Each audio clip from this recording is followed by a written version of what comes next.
The Great Hall of the Galactic Council stood at the heart of Valanthos Prime, a world that had served as the center of galactic civilization for over 10,000 years. The chamber was massive, built to hold representatives from hundreds of species, and today it was filled with angry voices and furious demands. High Counselor Zethrix of the Vorn Collective stood at the central platform. He was tall, nearly 8 feet, with pale blue skin and 6 eyes that moved independently of each other. His species had ruled the council for 3 centuries, and in all that time, he had never seen such chaos. The cause of this chaos was a species that had only been discovered 18 years ago. They called themselves humans. The Zethrix remembered when the first reports came in. A new species had achieved faster-than-light travel. This happened every few decades, and the process was always the same. The council would make contact. The new species would be impressed and frightened by the vast civilization that already existed among the stars. They would accept membership in the council. They would follow the rules. Humans had not followed the pattern. When council ambassadors arrived at Earth, the humans had been polite but unimpressed. They had listened to explanations of galactic law and nodded thoughtfully. They had been offered membership and said they would discuss it among themselves. They had been given lists of regulations and requirements. They had filed these documents somewhere and apparently forgotten about them. That was 18 years ago. Since then, humans had expanded to 12 star systems. They had built colonies and mining operations and research stations. They had done all of this without asking permission from anyone. Ambassador Krella of the Sindari hegemony rose from her seat.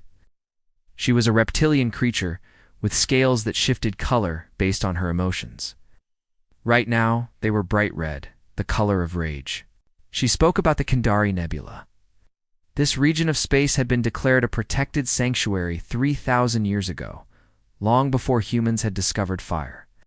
It was sacred to 17 different species. Mining there was forbidden by laws that every civilization in the galaxy respected. 3 months ago, a human corporation called Stellar Dynamics had begun mining operations in the Kandari Nebula. When the council sent a message demanding they stop, the corporation had replied that they were not members of the council and therefore not subject to its laws. They had included a brochure about their services in case anyone was interested in purchasing refined minerals. The chamber erupted in outrage. Species that had been enemies for millennia found themselves united in their anger. The Krell Empire, the Sindari hegemony, the Vorn Collective, the methane breathers of Golgoth. The silicon minds of the outer reachal of them agreed on one thing. Humanity had to be taught a lesson. Zethrix called for order, explained that the council had options. They could impose sanctions. They could blockade human space. They could send a final warning with specific consequences. None of these suggestions satisfied the assembly. Admiral Verathix of the Krell Empire stood. He was a massive creature, his body covered in thick armored plates that had evolved over millions of years. His species had conquered 100 worlds before joining the council. He did not believe in warnings. He proposed war, total, absolute war against the human species. He proposed gathering the greatest fleet in galactic history and crushing humanity so completely that they would never again defy the council. The vote was taken. It was unanimous. The Galactic Council, for the first time in 600 years, declared war. Across the galaxy, fleets began to mobilize. Shipyards that had been quiet for centuries roared back to life. Weapons that had been stored in museums were brought out and made ready. The combined military might of 47 species prepared to descend upon humanity on Earth. It was a Tuesday in Denver, Colorado, in a small office building that had once been an insurance company headquarters. A man named Danny Hoffman sat at his desk eating a sandwich. Danny was 43 years old, slightly overweight, and had worked for the Department of Extraterrestrial Affairs for 11 years. His job mostly involved filing reports that nobody read and attending meetings that accomplished nothing. His computer made a sound. Danny looked at the screen and saw a new message had arrived through the quantum communication system. This was unusual. The aliens rarely sent messages, and when they did, they were usually complaints about permit violations or mining rights. Danny opened the message. It was long. written in formal language that the translation software struggled with. He read it twice to make sure he understood. The Galactic Council declared war on humanity. Danny looked at the message for a long moment. He took another bite of his sandwich. He read the message a third time. Then he forwarded it to his supervisor with a note that said, "Hey boss, you might want to see this when you get a chance." His supervisor was Katie Morris, a woman in her 50s who had taken the job because it was quiet and she was 3 years from retirement. She was currently in a meeting about budget allocations for the next fiscal year. The meeting was boring, and she was thinking about what to make for dinner. Her tablet buzzed with Danny's message. She glanced at it, saw it was from the alien communication system, and decided to check it later. Budget meetings were important. Kayleean messages could wait. She did not check it until the next morning, when she finally read the declaration of war. Katie stared at her screen for several minutes. She was not sure what to do. There was no procedure for this. She had been trained to handle trade disputes and visa applications, not declarations of war. She decided to send the message up the chain of command. She forwarded it to her supervisor, who forwarded it to his supervisor, who forwarded it to someone else. The message traveled through the bureaucracy of the Earth's government like a letter lost in the mail. Meanwhile, across the galaxy, the Council's war fleet continued to assemble. 9,000 ships gathered at the edge of human space. Soldiers trained for combat. Admirals planned their strategies. Propaganda broadcasts told the citizens of 100 worlds that humanity would soon learn the price of defiance on Earth. Danny Hoffman finished his sandwich and went home at 5 o'clock. Katie Morris attended another budget meeting. The declaration of war sat in an email inbox somewhere, waiting to be read by someone with the authority.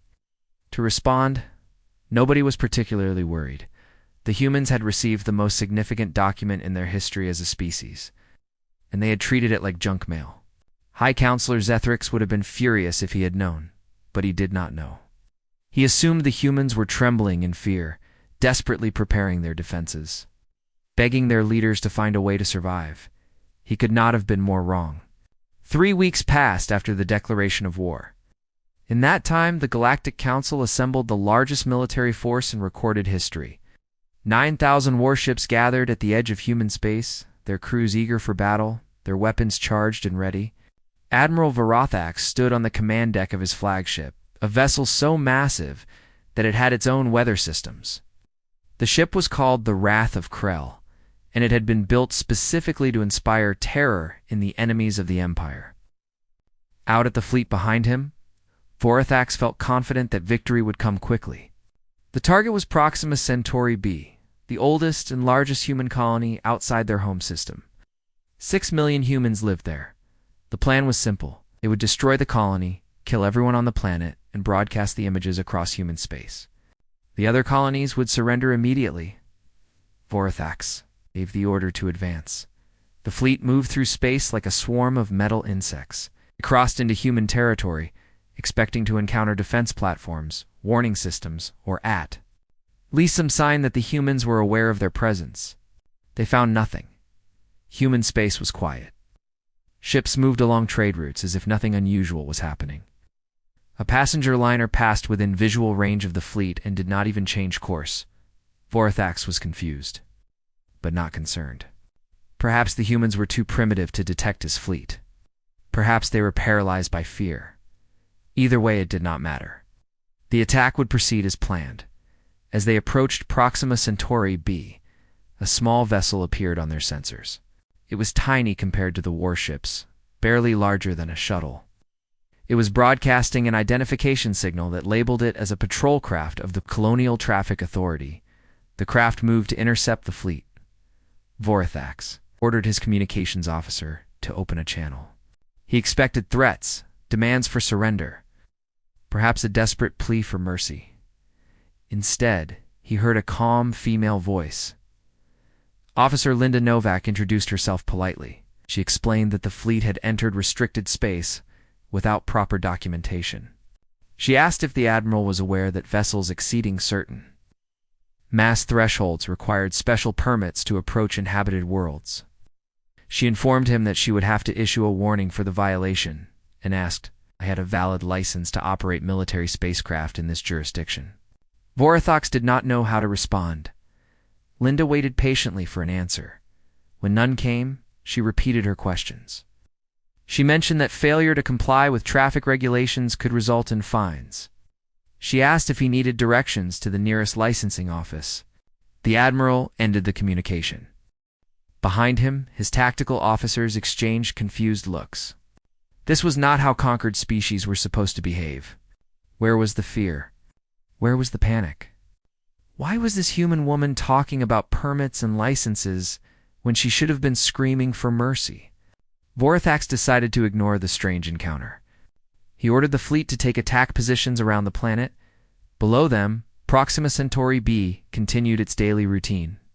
The capital city, New Boston, was busy with morning traffic. People went to work, children went to school, and nobody looked up at the sky to see the alien fleet preparing to destroy them. A man named Greg Patterson was in his front yard, arguing with his neighbor about a fence. The neighbor, whose name was Steve Murphy, insisted that the fence was on his property. Greg disagreed. They had been having this argument for 3 weeks, and neither of them intended to back down. Neither of them noticed the alien warships in orbit. Vorathax gave the order to fire. The weapons of the Galactic Council were terrible things. Energy beams capable of vaporizing mountains. Plasma cannons that could turn oceans to steam. Antimatter warheads that could crack a planet's crust. All of these weapons fired simultaneously at New Boston. The planetary defense grid activated. It was an old system. It's designed decades ago to protect against asteroid impacts. Nobody had thought much about it in years. It ran automatically. It's maintained by simple programs that did not require human oversight. The defense grid analyzed the incoming fire. It calculated trajectories, energy levels, and impact points. Then it activated its countermeasures. Force fields sprang into existence across the atmosphere. The alien weapons fire hit these fields and stopped. The energy was absorbed, processed, and redirected harmlessly into space. The antimatter warheads were caught by gravity manipulators and flung back the way they came. On the ground, the only effect was a brief flicker in the power grid. A woman named Paula. Dixon was heating leftover pasta in her microwave when the power flickered. The microwave stopped, and she sighed with annoyance. She pressed the reset button and waited for her food to finish cooking. She did not know that her planet had just survived the most powerful attack in galactic history. Vorathax stared at his tactical display in disbelief. Every weapon had been neutralized. Every attack had failed. The human colony below showed no signs of damage at all. He ordered a second attack. The results were the same. He ordered a third attack. Nothing for 6 hours. The combined fleet of the Galactic Council bombarded Proxima Centauri b with everything they had. They used weapons that had destroyed entire civilizations. They fired enough energy to power a star. The humans did not seem to notice. On the planet below, the local news ran a story about the power grid fluctuations. A spokesperson for the utility company apologized for the inconvenience and promised that the issue would be resolved soon. Nobody connected the fluctuations to the alien fleet in orbit. Greg Patterson won his argument about the fence. Steve Murphy agreed to move it to inches. They shook hands and went inside for dinner. Officer Linda Novak filed her report about the traffic violation. She noted that the unknown vessels had not responded to her requests for documentation, and recommended that the matter be referred to a supervisor for follow-up. The war had begun. Nobody on Earth or any human colony had noticed. THX ordered the fleet to withdraw and regroup. He needed to report to the Council. He needed to explain how the most powerful military force in the galaxy had been defeated by a defense system that the humans did not even seem to know existed. He did not know how to explain it. He did not understand it himself, but one thing was clear. This war would not be as easy as anyone had expected. 8 months had passed since the war began, and the Galactic Council was losing its mind. They had attacked 17 human colonies. They had destroyed cargo ships and mining platforms. They had sent assassins and spies and saboteurs. They had tried biological weapons, computer viruses, and psychological warfare. Nothing worked. The humans continued to go about their lives as if nothing was happening. They built new colonies. They expanded their trade routes. They complained about taxes and weather and the cost of living. They did everything except acknowledge that they were at war. Hi. Counselor Zethryx called an emergency meeting of the War Council. Representatives from all major species attended, their faces showing exhaustion and confusion. This was supposed to be a quick victory. Instead, it had become the strangest conflict in galactic history. General Thraxus of the Vorn military presented his report. His species had lost 400 ships in the past 3 months. Most of them had not been destroyed in combat. They had simply vanished after entering human space. Investigation revealed that the ships had fallen into spatial anomalies, areas where the fabric of space itself had been twisted into knots. The ships would enter these areas and emerge somewhere else entirely, often millions of light years away, with no way to return home. The anomalies were not natural. They were artificial, created by equipment that operated automatically throughout human space. The humans called them safety corridors, designed to redirect objects that might pose a threat to their colonies. The system had been built to protect against asteroids. It worked just as well against alien warships. Admiral Krella of the Sindari reported similar problems. Her fleet had attempted to blockade a human trade route. The blockade lasted 6 hours before the ships began experiencing malfunctions. Navigation systems failed. Weapons locked themselves. Life support began pumping sleeping gas into crew quarters. The cause was a computer virus that had infected every ship in the fleet. The virus had been transmitted through the standard communication frequencies that ships used to talk to each other. The humans had not even targeted them specifically. The virus was simply part of their network security. It's designed to disable any unauthorized system that tried to connect. The Sindari had to scuttle 300 ships. Their crews had been put to sleep and could not be wakened until the ships were towed back to friendly space. But the strangest report came from the methane breathers of Golgoth. Their species had attempted direct contact with humans, sending ambassadors to negotiate a surrender.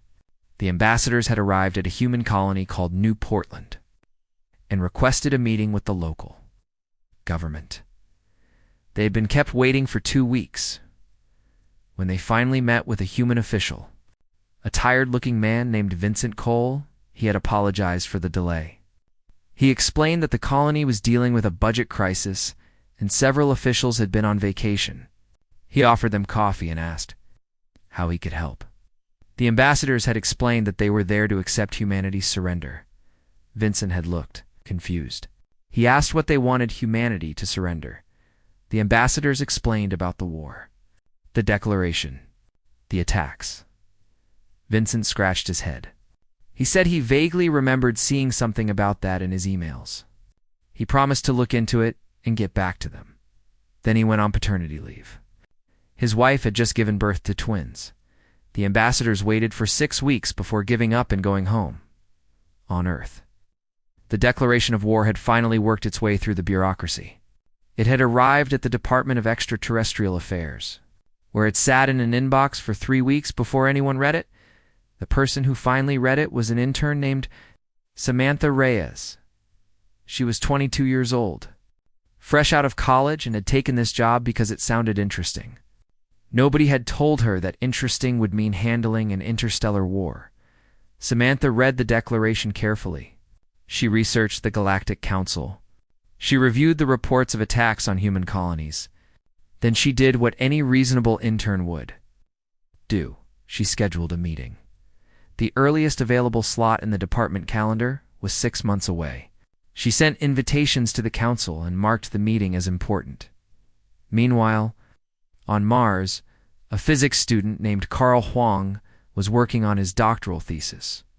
His research involved spatial folding, a theoretical way to bend space that might someday allow faster travel between stars. He had built a small device to test his theories. The device worked better than expected. Carl noticed that his experiments seemed to affect space across vast distances. Ships that passed through certain regions would be redirected, popping out somewhere far from where they intended to go. He assumed this was a measurement error, and continued his work. He did not know that his thesis project had accidentally destroyed 300 enemy warships back on Valanthos Prime. Counselor Zethrix was struggling to maintain order. The war was costing more than anyone had anticipated. Multiple species were demanding withdrawal. The economy of the Council was suffering, and the humans had not even responded officially. Zethrix expected many things when he declared war. He had expected fear, resistance, negotiation, perhaps even surrender. He had not expected to be ignored. That was the most frustrating part. The humans were not fighting back. They were not negotiating. They were not doing anything. They were simply continuing with their lives.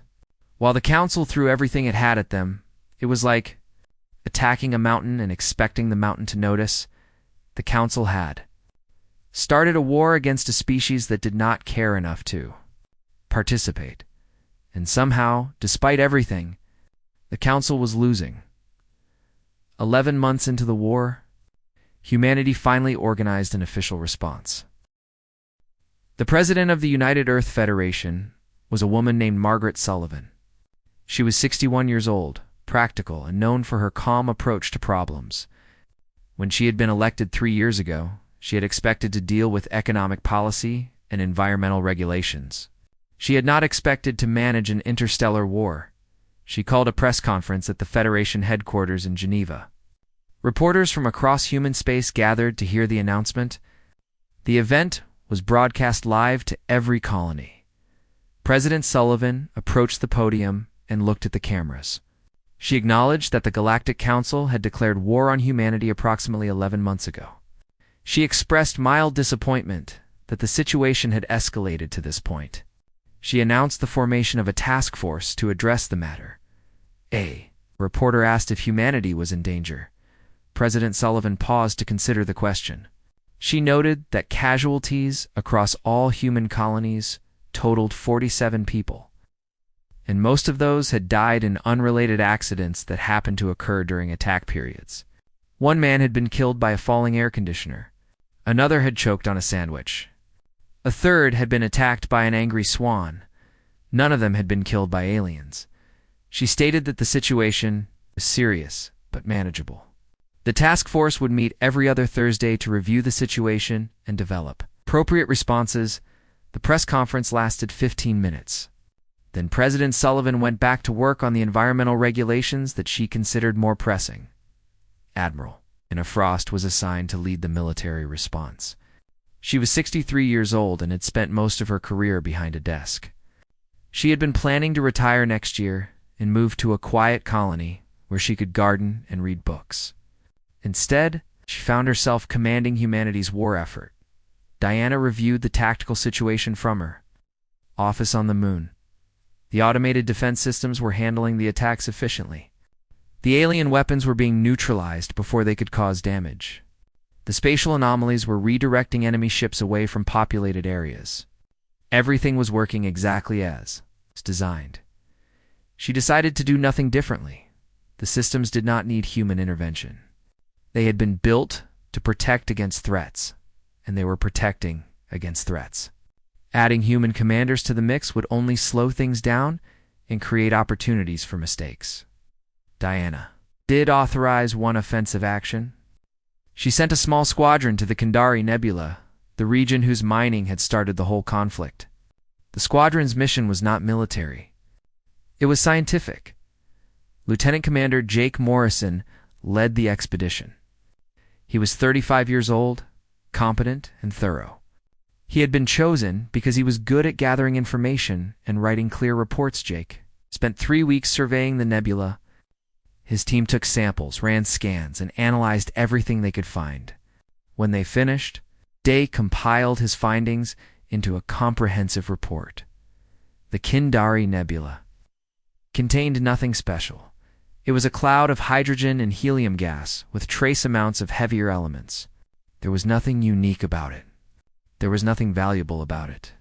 The ancient species that had declared it a sanctuary had done so for religious reasons that no longer mattered to anyone. the Council had started a war over a cloud of gas that humanity was mining simply because it was. Convenient Jake included one more finding in his report. The human mining operations had actually improved the nebula's long-term stability. They had removed pockets of compressed matter that would have eventually caused explosions. By mining the nebula, humanity had accidentally made it safer. The Council had declared war to stop humanity from doing something that was actually beneficial. Admiral Frost read the report and sighed. She forwarded it to President Sullivan with a note suggesting that someone might want to mention this to the aliens. Meanwhile, on Earth, people continued their daily lives. A woman named Nancy Peterson was planning her daughter's wedding. The venue was booked, the caterer was hired, and the flowers had been ordered. Nancy was worried about the weather forecast, not about alien invaders. A man named Derek Huang was coaching his son's baseball team. They had a big game coming up against their rivals, and Derek was focused on improving their batting average. He did not have time to think about interstellar war. A teenager named Emma Collins was studying for her college entrance exams. Her parents wanted her to become a doctor. She wanted to study art history. The argument about her future seemed much more important than anything happening in space. Across human space, 6 billion people went about their business. They worked and played and loved and argued and dreamed. They paid attention to the things that mattered to them, and for most of them, an alien war council millions of light years away simply did not register. This was the thing that the Galactic Council could not understand. They had expected humanity to respond like every other species. They had expected fear and panic and desperate attempts to negotiate. They had expected the humans to drop everything and focus on survival. Instead, the humans had treated the war like one problem among many, and not even the most important problem. The Council had declared war on a species that measured threats differently. To humans, a war that had killed 47 people in 11 months was not an existential crisis. It was a minor issue, something to be handled by committees and task forces. While everyone else continued with their lives, Admiral Vorithax had conquered 100 worlds. He had never encountered anything like this. High Counselor Zethrix had governed the galaxy for 3 centuries. He had never felt so confused. The humans were not winning the war through strength or strategy. They were winning by simply not caring enough to lose, and the Council had no idea how to fight that. The war officially ended 14 months after it began, not with a battle or a surrender, but with a meeting in a conference room in Geneva. Samantha Reyes had scheduled this meeting 6 months earlier. Since then, she had been promoted twice. Nobody else wanted the job of dealing with the alien situation, so it kept falling to her. She was now Deputy Director of Extraterrestrial Relations, a title that sounded impressive but came with a small office and too much paperwork. She was 23 years old and about to negotiate the end of an interstellar war. Counselor Zethrix arrived with a delegation of 40 representatives from the major council species. They had expected to negotiate from a position of strength. They had expected humanity to beg for peace. Instead, they found themselves sitting in plastic chairs, drinking coffee from paper cups. And filling out visitor badges, Samantha welcomed them with professional courtesy. She apologized for the small conference room and explained that the larger one was being used for a meeting about tax policy. She offered them refreshments and asked if anyone had dietary restrictions she should be aware of. Zethrix had prepared a speech. He had planned to list humanity's crimes against galactic law.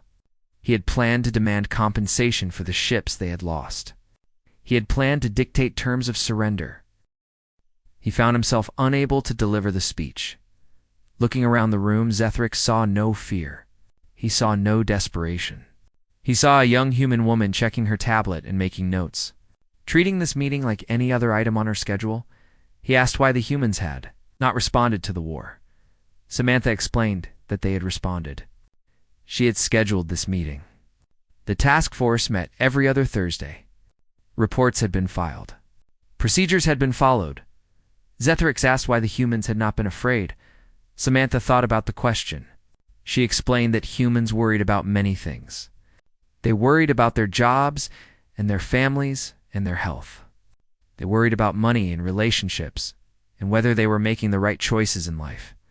An alien war that killed 47 people over 14 months simply did not rank very high on the list of concerns.